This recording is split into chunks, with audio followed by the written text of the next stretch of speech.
प्रिय छात्रों, नमस्ते, शुभ संध्या। मैं देवेंद्र कुमार सिंह, संस्कृत प्रवक्ता, सरदार पटेल इंटर कॉलेज चिरगांव झांसी। जो छात्र यूपी बोर्ड से हैं और एक विषय के रूप में कक्षा 11 में संस्कृत लिए हुए, उनके लिए हम लोग अध्ययन कर रहे हैं चंद्रापीठ कथा का। चतुर्थ गद्यांश हम लोग पढ़ चुके थे। कुछ टेक्निकल समस्या के कारण आधा गद्यांश रह गया था, प्रश्न भी रह गए थे, तो उसी को दोहराते हुए पंचम गद्यांश आज पढ़ेंगे। परीक्षा में प्रश्न पूछता है, 2 गद्यांश देगा, एक अथवा में रहेगा, 2 में से एक करना होता है और गद्यांश के नीचे 5 प्रश्न दिए रहेंगे। उन 5 प्रश्नों को उत्तर गद्यांश को पढ़ करके ही देना पड़ता है। एक प्रश्न 2 नंबर का रहेगा। आइए जल्दी से देख लेते हैं, गद्यांश इंपॉर्टेंट है। अस्ति मध्य देशालंकार भूता मेघलेव भुआ विंध्याटवी नाम। अस्ति माने है, अस्ति माने है और आशीत माने था।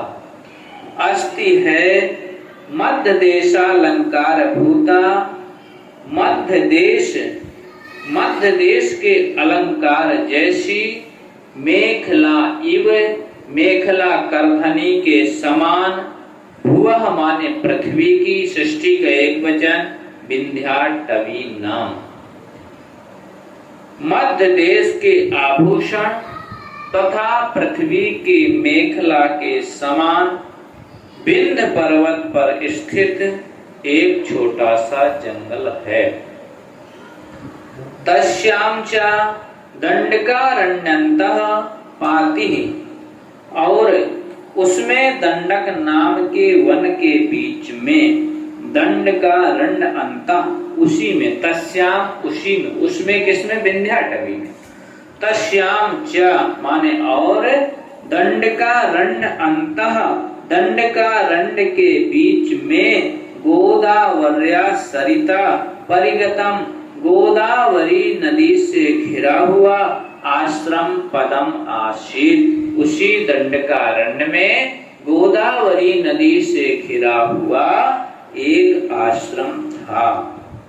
उसमें दंडक नाम के वन में गोदावरी नदी के किनारे एक आश्रम था। तस्य च नाति दूरे, और उस आश्रम से अधिक दूर नहीं, पंपाभिधानस्य पद्म सरसः पश्चिमी तीरे महान जीर्णः सालमली वृक्ष, और उसके समीप ही, उसके समीप किसके, यानी कि उस आश्रम के, जो दंडकारण्य के बीच में गोदावरी नदी के किनारे जो आश्रम था, उसी के समीप ही कमलों से युक्त, पद्म सरसा कमलों से युक्त पंपा नामक तालाब है। और उसी पंपा नामक तालाब के पश्चिमी तीरे, पश्चिमी तट में महान जीर्णः शालमली वृक्षः, उसी पश्चिमी किनारे पर एक बहुत बड़ा पुराना सेमल का पेड़ था। किसका वृक्ष था? सेमल का वृक्ष था।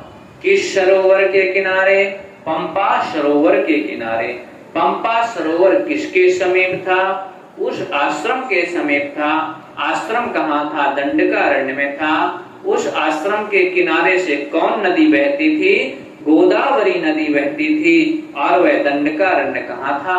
विंध्याटवी नामक जंगल में था। तत्र चा शाखाग्रेषु, तत्र माने वहां, चा माने और वहां, शाखाग्रेषु शाखा के अग्रभाग में, कोटरोदरेषु विरचित कुलायानि, नाना देश समागतानि, शुक शकुनि कुलानि प्रतिवसन्ति स्म।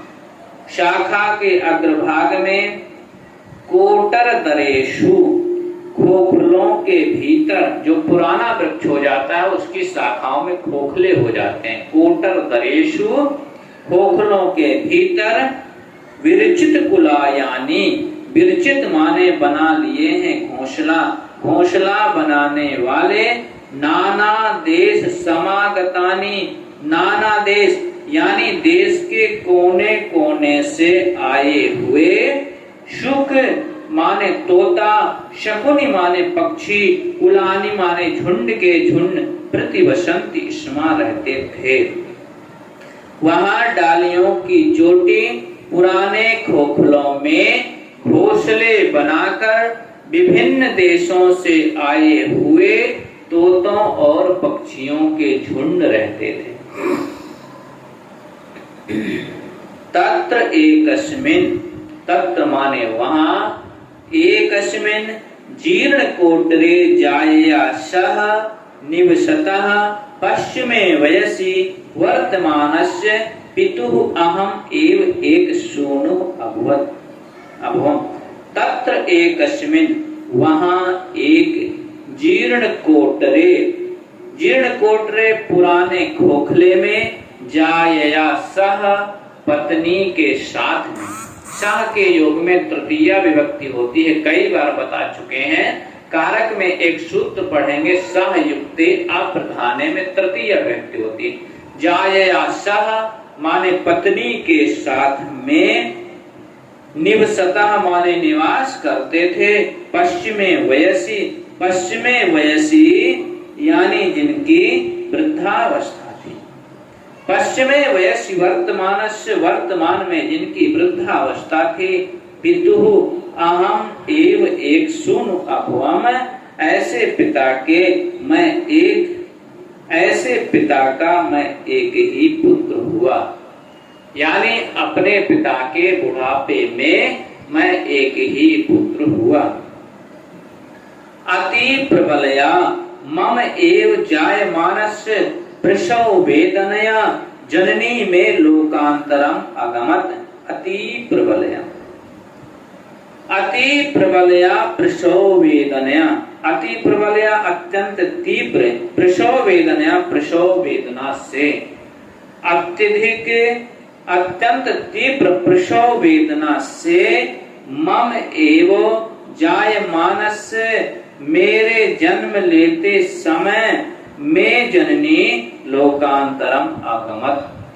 अत्यंत प्रबल प्रसव वेदना से मेरे जन्म लेते ही में जननी लोकांतरम आगमत, मेरी माता का स्वर्गवास हो, मेरी माता की मृत्यु हो गई।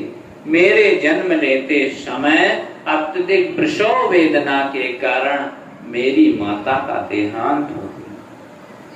तातस्तु में पिता मेरे सुत स्नेहात, सुत स्नेह के पुत्र प्रेम के कारण अभिमत जाया विनाश शोकम, जो पत्नी से, पत्नी के नष्ट होने से, मृत्यु होने से जो शोक उत्पन्न हुआ था, उसको अंतः निगृह, उसको अंदर ही अंदर दबाकर मत संवर्धन अभवत, मत संवर्धन मेरे पालन पोषण में लगकर।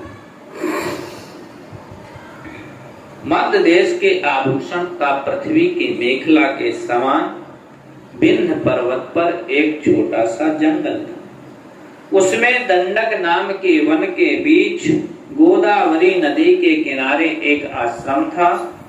उसके समीप ही कमलों से युक्त पंपा नामक तालाब के पश्चिमी किनारे पर एक बहुत बड़ा पुराना सेमल का पेड़ था।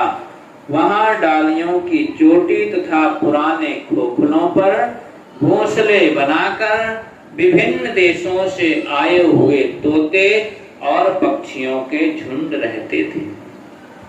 वहीं एक पुराने खोखले में मेरे पिता अपनी पत्नी के साथ रहते थे। उनकी अंतिम अवस्था में मैं ही एकमात्र पुत्र उत्पन्न हुआ। मेरे जन्म लेते समय प्रसव की अत्यंत पीड़ा के कारण मेरी माता का देहांत हो गया। पुत्र प्रेम के कारण मेरे पिता प्रिय पत्नी के मरने का शोक हृदय के भीतर ही दबाकर मेरे पालन पोषण में तल्लीन। अब इसमें प्रश्न देखेंगे। प्रथम प्रश्न है, उपर्युक्त गद्यांश की पुस्तक और लेखक का नाम लिखो। तो प्रस्तुत गद्यांश की पुस्तक का नाम चंद्रापीड कथा और लेखक का नाम बाण भट्ट है। प्रश्न नंबर 2, अति प्रबलया मम एव जायमानस्य प्रसव वेदनया जननी में लोकांतरम अगमत। रेखांकित अंश का अनुवाद करना है। अति प्रबलतया प्रसव वेदनया यानी मम एव जायमानस्य मेरे जन्म लेते समय प्रसव वेदनया प्रसव की अत्यंत पीड़ा के कारण मैं जननी लोकांतरम अगमत मेरी माता का देहांत हो गया। प्रश्न नंबर 3, मध्य देशालंकार भूता मेखलेव भुवः कः अस्ति। मध्य देशालंकार भूता मेखलेव भुवः विंध्याटवी अस्ति। आश्रम पदम केन सरिता परिगतम आसीत। तो आश्रम किस नदी के किनारे था? गोदावर्या सरिता, गोदावरी नदी के गोदावर्या सरिता परिगतम आश्रम पदम आसीत्। पंपाभिधानस्य पद्मसरः पश्चिमे तीरे कः वृक्षः आसीत्। पंपा सरोवर के पश्चिमी तीर पर कौन वृक्ष था? पंपाभिधानस्य पद्मसरसा पश्चिमी तीरे महान जीर्णः शाल्मली वृक्षः आसीत्। आइए देखते हैं पांचवा गद्यांश।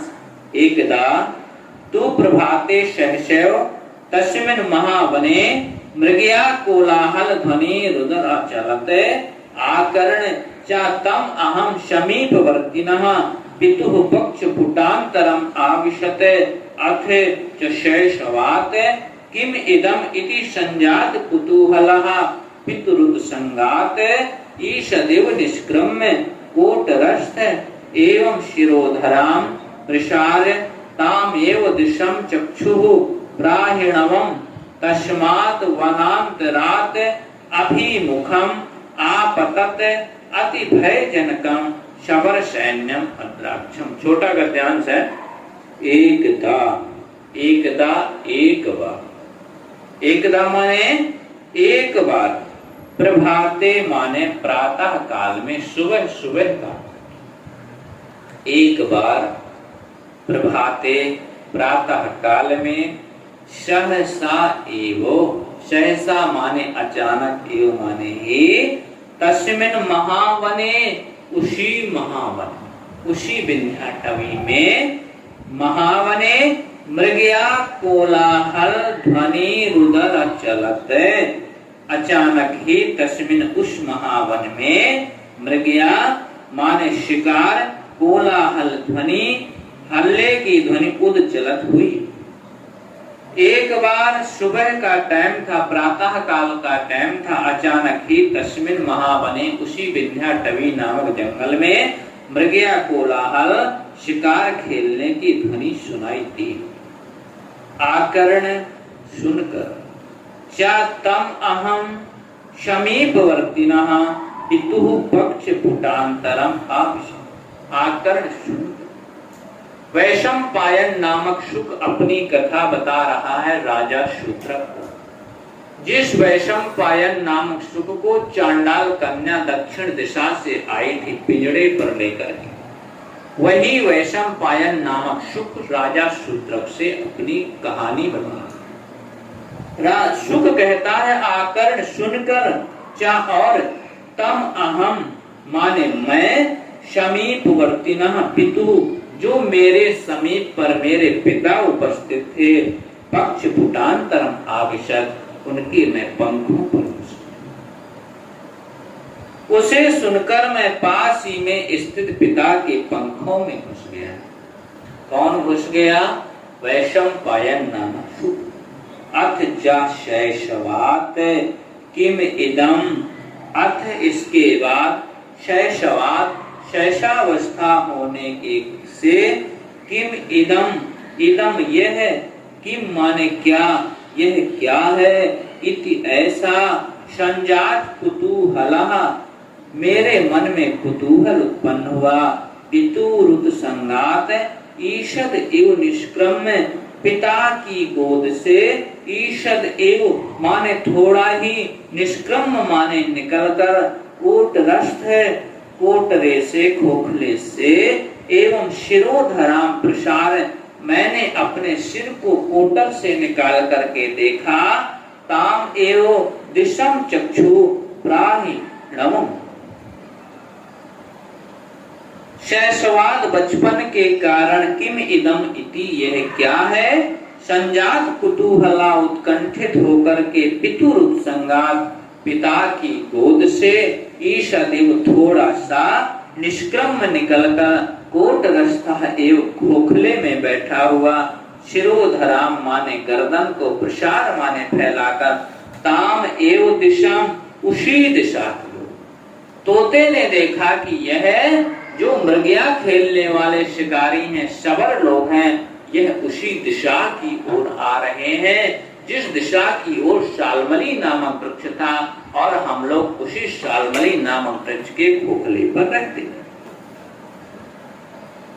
तस्मात् वनांतरात् अभिमुखम आपतत अति भय जनकम शबर सैन्यम अद्रक। इसके बाद में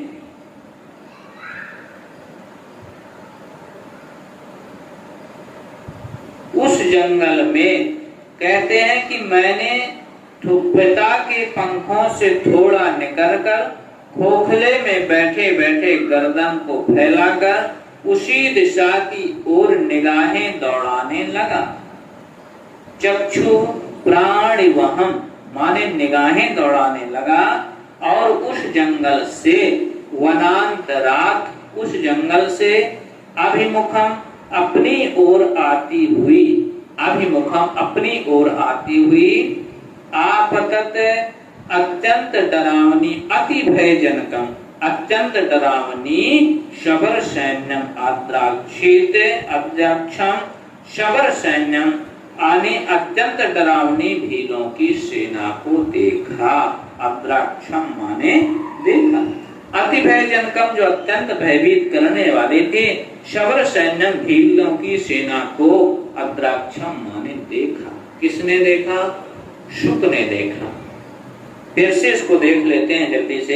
एकदा एक बार प्रभाते सुबह का टाइम था, सहसा अचानक तस्मिन् महावने उसी विंध्याटवी नामक जंगल में मृगया कोलाहल ध्वनि रुद्र चलत, मृगया की ध्वनि सुनाई दी, शिकार खेलने की ध्वनि सुनाई दी। आकर सुनकर चातम अहम मैं समीपवर्तिनः जो समीप में स्थित थे, पितु पक्ष भूटांतरम आविशत समीप में स्थित मेरे पिता के पंखों में घुस गया। अतः सहसवात बचपन में होने के कारण, किम इदम यह क्या है, इदम माने यह, किम माने क्या, यह क्या है, इति संजात कुतूहला ऐसा मेरे मन में कौतूहल उत्पन्न हुआ। पितु संगात पितु की गोद से, पिता की गोद से, ईषद इव निष्क्रम थोड़ी निकलकर, कोटरस्तम खोखले पर बैठे ही, शिरोधराम प्रसार अपने सिर को फैला करके, ताम एव दिशम चक्षु प्राणी वहां उस दिशा की ओर मैंने अपनी निगाहें दौड़ाई। तस्मात् वनांतरात उस वन से, जंगल से, अभिमुखम आपतत अति भयजनकम शबर सैन्यम अद्राक्षित उस जंगल से अपनी ओर आते हुए अत्यंत डरावनी भीलों की सेना को देखा। ये कौन कह रहा है? तोता कह रहा है। इससे बनने वाले 5 प्रश्न देखेंगे। प्रस्तुत गद्यांश पुस्तकम लेखन चा नाम लिखा। प्रस्तुत गद्यांश की पुस्तक का नाम चंद्रापीठ कथा और इसके लेखक हैं बाणभट्ट। आकर्ण चातम अहम समीपवर्तिनः पितु पक्ष पुटांतरम आविशत रेखांकित स्थानवाद उसे सुनकर मैं पास में ही स्थित पिता के पंखों में घुस गया। तस्मिन् महावने कस्य ध्वनि उदचलत तस्मिन् महावने उस महावन में मृगया कोलाहल ध्वनि रुदर चल। कोलाहल ध्वनि आकर्ण पुत्र आविशम कोलाहल ध्वनि को सुनकर के मैं कहाँ घुस गया। कोलाहल ध्वनि आकर्ण समीपवर्तिनः पितु पक्ष पुटांतरम आविशन्। वनांतरात अभिमुखम आपतत केन अद्राक्षम। वनांतरात जंगल से अभिमुखम अपने ओर आते देखकर आपतत सबर सैन्यम आतक्षत, किसको देखा, सबर सेना को देखा। बस प्रिय छात्रों, आज यहीं तक 5 गद्यांश हम लोग पढ़ लिए हैं। अब हम लोग कल से अभिज्ञान शाकुंतलम का अध्ययन करेंगे।